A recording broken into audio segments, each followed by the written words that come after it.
ಈ ಕಾನೂನಿನ ಚಾನೆಲ್ನ ಜೊತೆಗೆ ಈ ಅಂತರ್ಯಾಮಿ ಎಂಬುವಂತಹ ಆಧ್ಯಾತ್ಮಿಕ ಚಾನೆಲ್ ಕೂಡ ನಿಮಗಾಗಿ ಪ್ರಸ್ತುತಪಡಿಸ್ತಾ ಇದ್ದೇನೆ. ತಾವೆಲ್ಲರೂ ನೋಡಿ ಆಶೀರ್ವದಿಸಿ, ಸಹಕರಿಸಿ, ಇತರರಿಗೂ ಕೂಡ ಶೇರ್ ಮಾಡಿ, ಲೈಕ್ ಮಾಡಿ.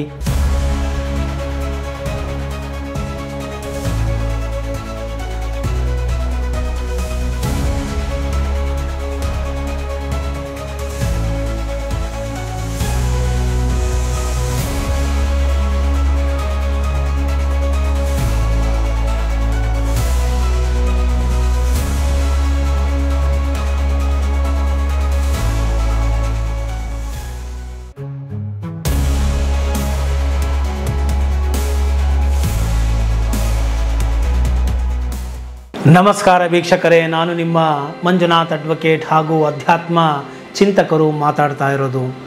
ಇವತ್ತು ಬಹಳ ಒಂದು ಅತ್ಯದ್ಭುತವಾದಂತಹ ವಿಚಾರವನ್ನು ಶ್ರೀರಾಮಕೃಷ್ಣ ಪರಮಹಂಸರು ನಮಗೆ ಏನು ತಿಳಿಸಿಕೊಟ್ಟಿದ್ದಾರೆ ಎಂಬುದನ್ನು ನೋಡೋಣ.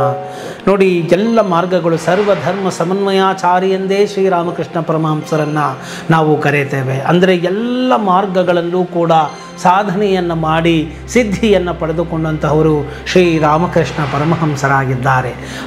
ಆದ್ದರಿಂದ ಅವರು ಎಲ್ಲದರಲ್ಲಿಯೂ ಇರುವಂತಹ ಒಳಿತನ್ನು ಅವರು ಸ್ವೀಕಾರವನ್ನು ಮಾಡಿದ್ದುಂಟು. ಅದೆಲ್ಲವನ್ನು ಕೂಡ ಪರರಿಗೂ ತಿಳಿಸಿ ನಿಮ್ಮ ಅನುಕೂಲಕ್ಕೆ ತಕ್ಕ ಮಾರ್ಗಗಳನ್ನು ನೀವು ಆಯ್ಕೆಯನ್ನು ಮಾಡಿಕೊಂಡು ನೀವು ಪರಮಾತ್ಮನ ಕಡೆಗೆ ಬರಬಹುದು ಎಂಬುವಂತಹ ಒಂದು ಉದಾತ್ತವಾದಂತಹ ಒಂದು ಚಿಂತನೆಯನ್ನು ನಮ್ಮ ಜನಗಳಿಗೆ ಬಿತ್ತಿದಂತಹವರು ಶ್ರೀರಾಮಕೃಷ್ಣ ಪರಮಹಂಸರು. ನೋಡಿ, ಪ್ರತಿಯೊಂದು ಮಾರ್ಗಗಳು ಕೂಡ ಮನುಷ್ಯನ ಸಾಕ್ಷಾತ್ಕಾರಕ್ಕೆ ಇರುವಂತಹವುಗಳಾಗಿದ್ದಾವೆ.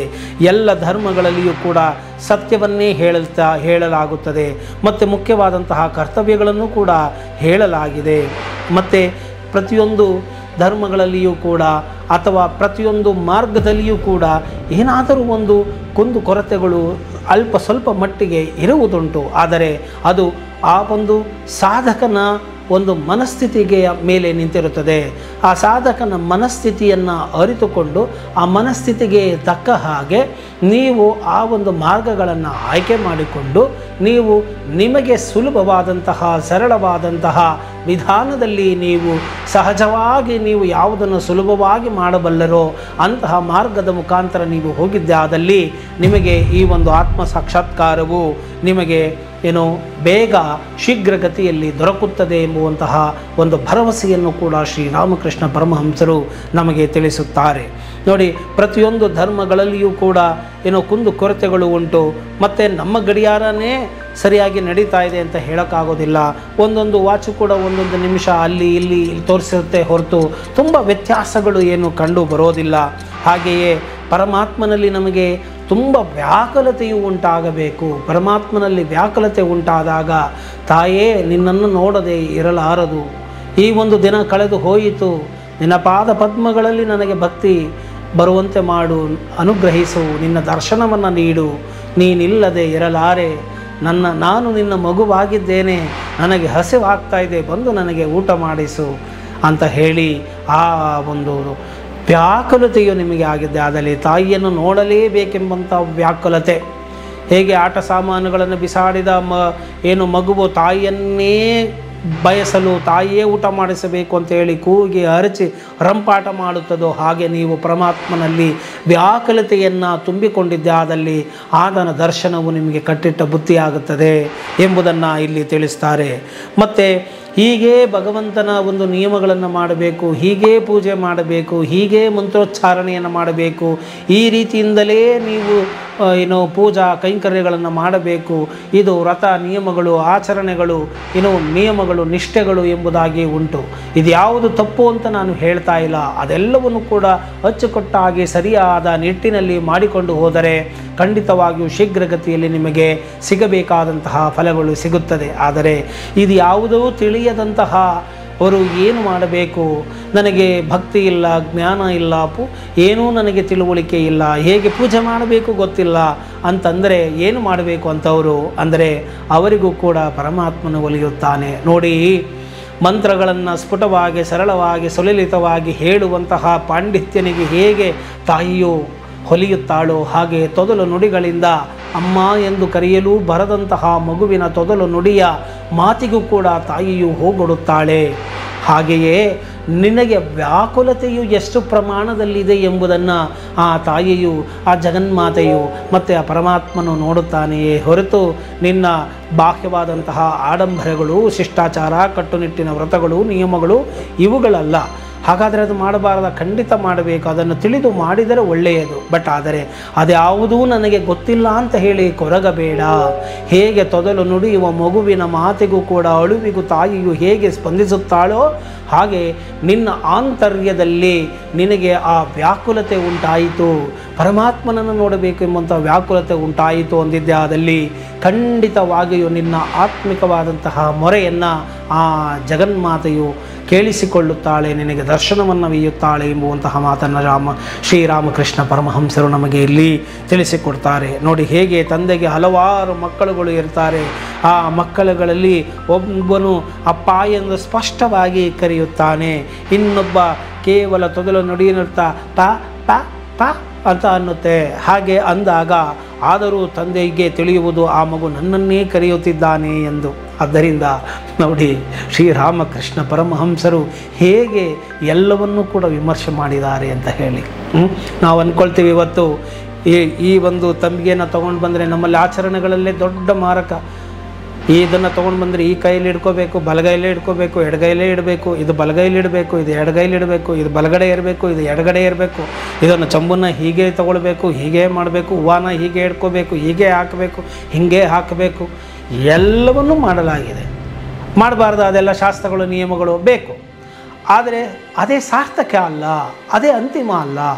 ಅದು ನಿಮಗೆ ಗೊತ್ತಿಲ್ಲದೆ ಹೋದರೂ ಕೂಡ ನಮ್ಮಲ್ಲಿ ಒಂದು ಮಾತು, ಒಂದು ಹಾಡು ಕೂಡ ಇದೆ. ಭಕ್ತಿಯ ಅರಿತವನಲ್ಲ ಮುಕ್ತಿಯೂ ಬೇಕಿಲ್ಲ. ಭಕ್ತಿನೂ ಇಲ್ಲ ನನಗೆ, ಜ್ಞಾನನೂ ಗೊತ್ತಿಲ್ಲ, ಸದಾ ನಿನ್ನನ್ನು ಅನವರತವಾದಂತಹ ಧ್ಯಾನವನ್ನು ಮಾಡ್ತಾ ನಿನ್ನನ್ನು ಸ್ತೋತ್ರ ಮಾಡ್ತಾ ಇರುವಂತಹ ಮನಸ್ಸನ್ನು ನನಗೆ ನೀಡು ಸ್ವಾಮಿ ಅಂತ ಹೇಳಿ ಕೇಳೋದು. ಪವಡಿಸು ಪರಮಾತ್ಮ ಶ್ರೀ ವೆಂಕಟೇಶ ಸಪ್ತಗಿರಿವಾಸ. ಎಂತಹ ಅದ್ಭುತವಾದಂತಹ ಹಾಡು ನಾವು ನೋಡಬಹುದು.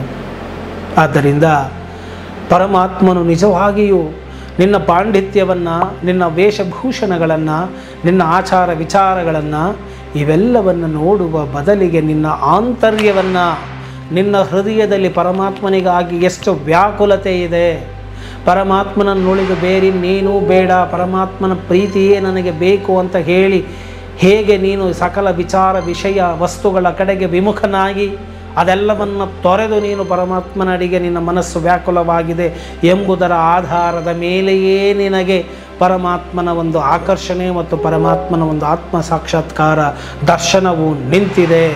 ಇಲ್ಲಿ ಕೇವಲ ವ್ಯಾಕುಲತೆಯು ಬಹಳ ಮುಖ್ಯ. ಆ ವ್ಯಾಕುಲತೆ ನಿನ್ನಲ್ಲಿ ಬಂದಿದ್ದೆ ಆದಲ್ಲಿ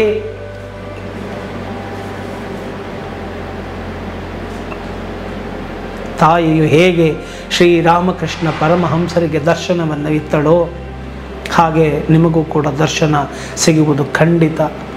ಇದು ಸತ್ಯಸ್ಯ ಸತ್ಯ. ಇದು ಮಹಾನುಭಾವರು ಪರಮಹಂಸರು ನಮಗೆ ನೀಡಿರುವಂತಹ ಒಂದು ವಿಶ್ವಾಸ ಹಾಗೂ ನಮಗೆ ನೀಡಿರುವಂಥ ಒಂದು ಧೈರ್ಯ, ನಂಬಿಕೆ, ಅದು ಎಂದಿಗೂ ಹುಸಿಗೊಳ್ಳಲಾರದು. ಆದ್ದರಿಂದ ನೋಡಿ, ನಾವು ಹೇಗೆ ಮಕ್ಕಳು ನಮ್ಮ ಜೊತೆಗೆ ಇರ್ತಾರೋ ಅಷ್ಟೇ ಕಾನ್ಸಂಟ್ರೇಷನ್ನ ನಾವು ಮಕ್ಕಳ ಮೇಲೆ ಕೊಟ್ಟಿರ್ತೇವೆ. ಮಕ್ಕಳು ಮೊಬೈಲ್ ಆಡೋದ್ರಲ್ಲೋ, ಊರು ಸುತ್ತೋದ್ರಲ್ಲೋ, ಮತ್ತಿನ್ನೇನೋ ಮಾಡೋದರಲ್ಲಿ ಮಗ್ನರಾಗಿದ್ದರೆ ತಂದೆ ತಾಯಿಗಳು ಸುಮ್ಮನೆ ಇರ್ತಾರೆ. ಅದೆಲ್ಲವನ್ನೂ ಬಿಸಾಕಿ ಮಗು ಅಮ್ಮ ನೀನೇ ಬೇಕು ನನಗೆ ಅಂತ ಬಂದಿದ್ದೆ ಆದಲ್ಲಿ ತಾಯಿ ಎಲ್ಲೇ ಇದ್ದರೂ ಕೂಡ ಓಡಿ ಬಂದು ಹೇಗೆ ಮಗುವನ್ನು ಎತ್ತಿ ಹಪ್ಪಿ ಮುದ್ದಾಡುತ್ತಾಳೋ ಹಾಗೆ ಪರಮಾತ್ಮನು ನಮ್ಮನ್ನು ತಬ್ಬಿಕೊಳ್ಳುತ್ತಾನೆ, ನಮ್ಮನ್ನು ಅಪ್ಪಿಕೊಳ್ಳುತ್ತಾನೆ, ನಮ್ಮನ್ನು ಸಂತೈಸುತ್ತಾನೆ, ನಮಗೆ ದರ್ಶನವನ್ನು ಬೀಯುತ್ತಾನೆ. ನಮಗೆ ಬೇಕಾದಂತಹ ಸಕಲ ಕೋರಿಕೆಗಳು ಕೂಡ ಎಲ್ಲವೂ ಕೂಡ ಈಡೇರುತ್ತೆ ಎಂಬುವಂತಹ ಒಂದು ವಿಶ್ವಾಸವನ್ನು ಶ್ರೀರಾಮಕೃಷ್ಣ ಪರಮಹಂಸರು ತೊದಲು ನುಡಿಯುವ ಮಕ್ಕಳಿಗೂ ಕೂಡ ದರ್ಶನವನ್ನು ಈಯುವ ಪರಮಾತ್ಮನು ಪರಮ ಕಾರುಣಿಕನಾಗಿದ್ದಾನೆ, ಕರುಣಾಮಯಿಯಾಗಿದ್ದಾನೆ ಎಂಬುವಂತಹ ಮಾತನ್ನು ಪರಮಹಂಸರು ತಿಳಿಸಿಕೊಟ್ಟಿದ್ದಾರೆ. ಕೃಪಾಕರು ಹರಿನಾರಾಯಣ, ಕೃಪಾಕರು ಹರಿನಾರಾಯಣ, ದಯಾಕರು ಹೇ ಜಗವಂದ್ಯನ,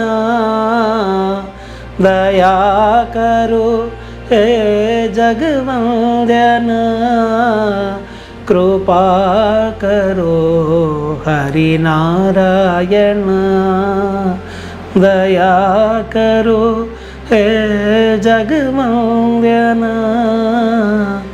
ಕೃಪಾ ಕರೋ ಹರಿ ನಾರಾಯಣ. ತಾವೆಲ್ಲರೂ ಕೂಡ ಆ ಪರಮಾತ್ಮನ ಕೃಪೆಗೆ ಪಾತ್ರರಾಗಿ ಅಂತ ಹೇಳ್ತಾ, ಈ ಒಂದು ವಿಚಾರ ನಿಮಗೆ ನಿಜವಾಗಿಯೂ ಮನಮುಟ್ಟಿದ್ದೆ ಆದಲ್ಲಿ ಈ ಒಂದು ಚಾನಲಿನ ಲಿಂಕನ್ನು ಸ್ಟೇಟಸ್ಗಳಲ್ಲಿ ಹಾಕಿ ಜನರಿಗೆ ಶೇರ್ ಮಾಡಿ, ಅವ್ರಿಗೂ ಕೂಡ ಈ ಅತ್ಯದ್ಭುತ ವಿಚಾರಗಳನ್ನು ತಲುಪಿಸಿ ಅಂತ ಹೇಳ್ತಾ, ಸಬ್ಸ್ಕ್ರೈಬ್ ಮಾಡಿಕೊಂಡು ಲೈಕ್ ಮಾಡಿ, ಕಾಮೆಂಟ್ ಮಾಡಿ.